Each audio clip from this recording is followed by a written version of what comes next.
Students, இன்றைக்கி நம்ம பார்க்க போகிறது முதல் லெசன் இருக்கக்கூடிய 12th ஸ்டாண்டர்ட் முதல் லெசன் இருக்கக்கூடிய விரிவானம். தம்பி நெல்லையப்பருக்கு அப்படின்னு பாரதியார் எழுதின கடிதத்தை பற்றி தான் பார்க்க போகிறோம்.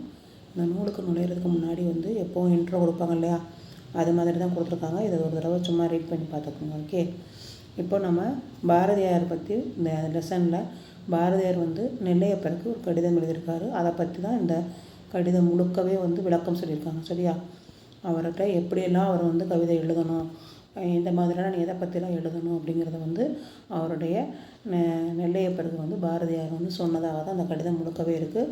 கிட்டத்தட்ட அவர் நம்மள்கிட்ட பேசுகிற மாதிரி தான் இருக்கும். சரிங்களா, இப்போ இங்கே பாருங்களேன், சில இடங்களில் தம்பி இந்த மாதிரி தமிழ்நாடு வாழ்கன்னு எழுது, தமிழ்நாட்டில் நோய்கள் தீர்க என்று எழுது, வீதிதோறும் தமிழ் பள்ளிக்கூடங்கள் மளிக என்று எழுது, எப்படியெல்லாம் எழுதணும் அப்படிங்கிறத தான் இதில் சொல்லியிருக்காரு.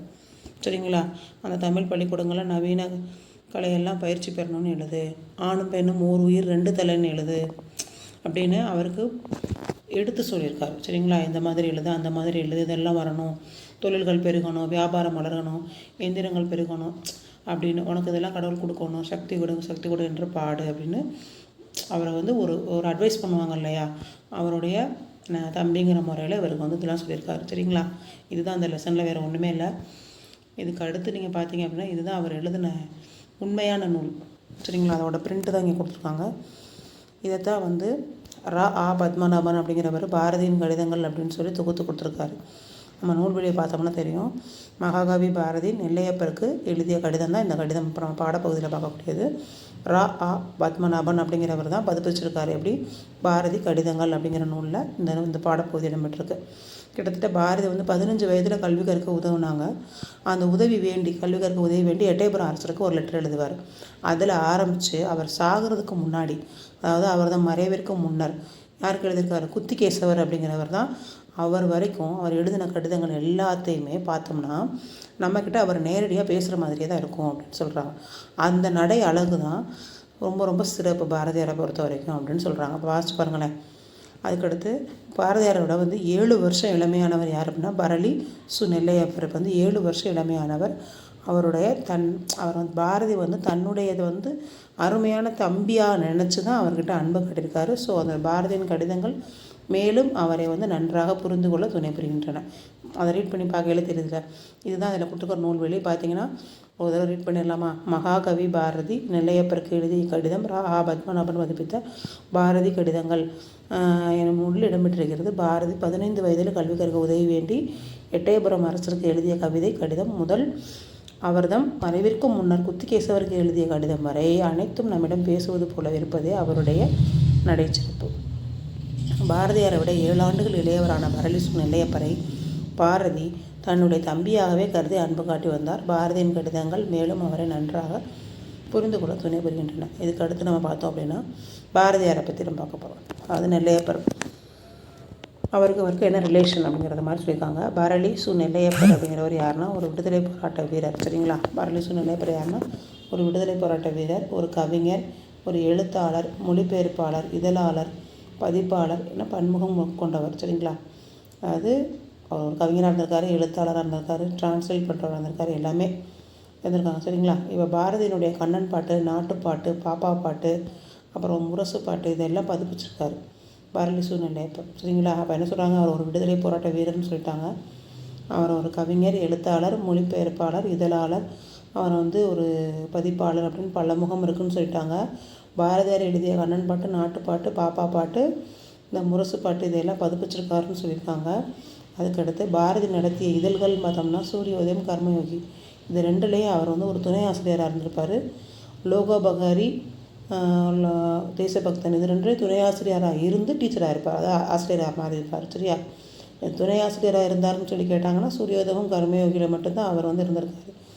ஆனால் துணை ஆசிரியராக இருந்து ஆசிரியராக மாறினாங்கன்னா லோகோபகாரியும் தேசபக்தங்கிறது இல்லையா. அது போக பரளி சு நெல்லையப்பர் எழுதின நூல் பார்த்தீங்கன்னா 4 தான். ஒன்று நெல்லை தென்றல், இன்னொன்று பாரதி வாழ்த்து, இன்னொன்று உய்யும் வழி. இது போக பார்த்துக்கோங்க, நெல்லை தென்றல், பாரதி வாழ்த்து, உய்யும் வழி. இது போக அவர் எழுதின ஒரு வாழ்க்கை வரலாற்று நூல்னா வஉசியோட வாழ்க்கை வரலாற்று நூலாக எழுதியிருப்பார். சரிங்களா, அவர் எழுதின நூல்கள் பார்த்தோம்னா நெல்லை தென்றல், பாரதி வாழ்த்து, உய்யும் வழி, இதெல்லாம் கவிதை நூல்கள். வாழ்க்கை வரலாறு, யாருடைய வாழ்க்கை வரலாறு பாரதிதாசன் நெல்லையப்பர் எழுதியிருப்பார்னா வஉசியோட வாழ்க்கை வரலாறு எழுதியிருப்பார். இதுக்கு அடுத்து இதில் தெரிந்து கொள்வோம் அப்படின்னு சொல்லி ஒரு பாட்டு இருக்குது. என்ன அப்படின்னா, எட்டயபுரம் மன்னர்களோட பரம்பரை வரலாறை பற்றி கவிகேசரி சுவாமி தீட்சிதருங்கிறவர் ஒரு நூல் எழுதுவார். அந்த நூலோட பேர் வம்சமணி தீபிகை. எந்த வருஷம் அப்படின்னா 1879 எழுதியிருப்பார். அதை மாற்றி திருத்தி அதில் கூட தவறுகளை சரி பண்ணி எழுதணுங்கிறது பாரதியாருடைய எண்ணம். அப்போ ஆட்சி செஞ்ச வெங்கடேஸ்வர எட்டப்பருக்கு 6/8/1919 ஒரு கடிதம் எழுதுகிறாரு. பலவிதமான குற்றங்களுடைய அந்த நூலை நல்ல ஒரு இனிய தமிழ் நடையில் நான் உங்களுக்கு எழுதி தர்றேன் அப்படின்னு அவர் சொல்கிறாரு. ஆனால் அவருடைய ஆசை கடைசி வரைக்கும் நிறைவேறலை. வம்சமணி தீபிகையினுடைய நூலின் மூல வடிவத்தை மறுபதிப்பாக இளசைமணி அப்படிங்கிறவர் 2008 எழுதி வெளியிட்டிருக்காரு. இதுதான் இந்த பாக்ஸில் கொடுத்துருக்காங்க. கடைசி வரைக்கும் அவருடைய ஆசை நிறைவேறாமலாம் போயிடுச்சு. முதல் ரீட் பண்ணிடலாமா? எட்டயபுரம் மன்னர்களின் பரம்பரை வரலாறு பற்றி கவிகேசரி சாமி தீட்சிதர் என்பவர் வம்சமணி தீபிகை என்னும் நூலை 1879 வெளியிட்டார். அந்த பதிப்பை திருத்தி வெளியிட ஆசை கொண்ட பாரதி ஆட்சி செய்த வெங்கடேஸ்வர எட்டப்பருக்கு 6/8/1919 ஒரு கடிதம் எழுதினார். பலவித குற்றமுறைகளை உடைய அந்த நூலை நல்ல இனிய தமிழ் நடையில் அமைத்து தருவேன் என்று குறிப்பிட்டார். ஆனால் அவர் ஆசை நிறைவேறவில்லை. வம்சமணி தீபிகை நூலின் மூல வடிவம் மறுபதிப்பாக இளசைமணி என்பவரால் 2008 அப்படியே வெளியிடப்பட்டது. அவ்வளோதாங்க அந்த லெசன். ரொம்ப ரொம்ப ரொம்ப சிம்பிளான ஒரு லெசன் தான். இதில் இருக்கக்கூடியது வேறு ஒன்றுமே இல்லை. ஒரு தடவை ரீகால் பண்ணிடலாம். மேலே தம்பி நெல்லையப்பர் அப்படின்னு சொல்லிட்டாரு, பாரதியார் எழுதியிருக்காரு. இந்த லெசன் நுழையும் முன் இந்த லெசன் ஃபுல்லாகவே நீங்கள் ரீட் பண்ணி பாருங்கள். அவர் எப்படியெல்லாம் எழுதணும், எந்த மாதிரி எழுதணும், எதை பற்றி எழுதணும் அப்படின்னு அவருக்கு அவர் ஒரு அட்வைஸ் பண்ணியிருப்பார். அவ்வளோதான். அதில் வேறு ஒரு விஷயமும் இல்லை. சரிங்களா? நீங்கள் அதிக முக்கியத்துவம் கொடுத்து பார்க்கணும் அப்படின்னா எங்கே பார்க்கணுன்னா இந்த லெசன் ஃபுல்லாக நீங்கள் ரீட் பண்ணி பாருங்கள். பார்த்துட்டு ரொம்ப முக்கியத்துவம் கொடுக்கணும். நூல்வெளியும் தெரிந்து கொள்வோம் படிச்சிங்க இல்லையா, அதுலேயும் தான் நம்ம பார்க்கணும். தவிர்த்து இதில் வேறு எதுவும் இல்லை. சரிங்களா? அவ்வளோதான் இந்த நூலுடைய நூல்வெளி ப்ளஸ் இந்த லெசனோட முடிஞ்சிடுச்சு. தேங்க்யூ. உங்களுக்கு இந்த லெசனில் ஏதாவது டவுட் இருந்தால் நீங்கள் எனக்கு கமெண்ட் பண்ணலாம். லைக் பண்ணுங்கள், ஷேர் பண்ணுங்கள், கமெண்ட் பண்ணுங்கள். தேங்க்யூ.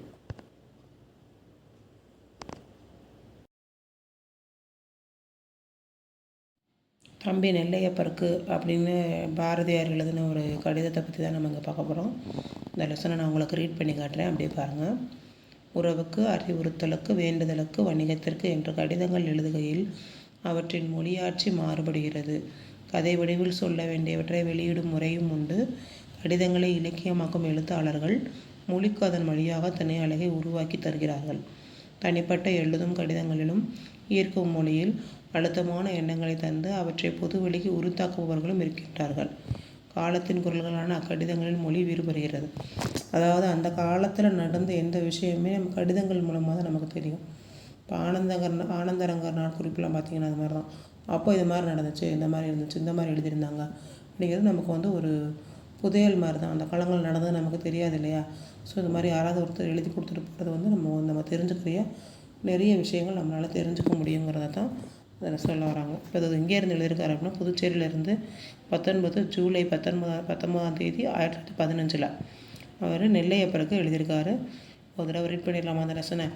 எனது அருமை தம்பியாகிய ஸ்ரீ நெல்லையப்பரை பராசக்தி நன்கு காத்திடுக.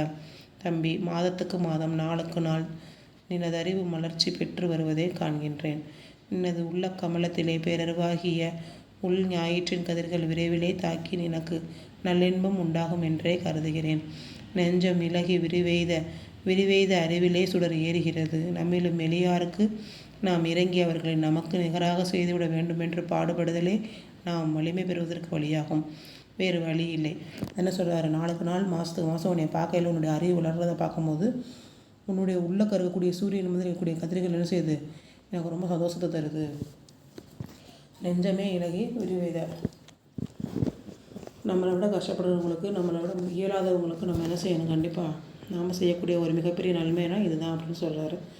உனக்கு ஹிந்தி, மராட்டி முதலிய வடநாட்டு பாஷைகள் தெரிந்திருந்து அந்த பாஷை பத்திரிகைகள் என்ன அற்புதமான புதுமை பெற்றுள்ளன என்பதை நேரிட தெரிந்து கொள்ள முடியுமானால் தமிழ்நாட்டிற்கு எத்தனை நன்மை உண்டாகும். அதாவது அடுத்தடுத்த லாங்குவேஜில் உங்களுக்கு லாங்குவேஜ் தெரிஞ்சிருந்தால் நீங்கள் தமிழில் சொல்கிறத கூட நீங்கள் என்ன செய்வீங்க?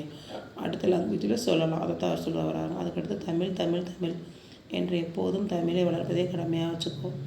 ஆனால் புதிய செய்தி, புதிய புதிய யோசனை, புதிய புதிய உண்மை, புதிய புதிய இன்பம் தமிழில் ஏறிக்கொண்டே போக வேண்டும் அப்படின்னு சொல்கிறாரு. தம்பி, நான் ஏது செய்வதுண்டோ ஏது செய்வேனடா. தம்பி உள்ளமே உலகம், ஏறு ஏறு மேலே மேலே மேலேன்றார். நிற்கும் நிலையிலிருந்து கீழே விழாதபடி கயிறுகள் கட்டி வைத்து கொண்டு பிழைக்க முயற்சி பண்ணும் பழங்காலத்து முடர்களை கண்டு உடல் குலுங்கச் சிரின்னு சொல்கிறார். சில பேர் பழசையே பேசிட்டு என்ன செய்வாங்க, இப்படி தான் இருக்கணும் அப்படி தான் இருக்கணுன்ற மாதிரி பழசையே பேசி மூடர்களாக வாழுவாங்க. அவங்கள பார்த்து சிரிக்க சொல்கிறாரு. உனக்குள் சிறகுகள் தோன்றுக, பறந்து போ, உனக்கு என்ன செய்து சிறகு முளைத்து விட்டது, நீ மேலே பறந்து போய்கிட்டே இருந்துச்சு என்ன இருக்கணும்.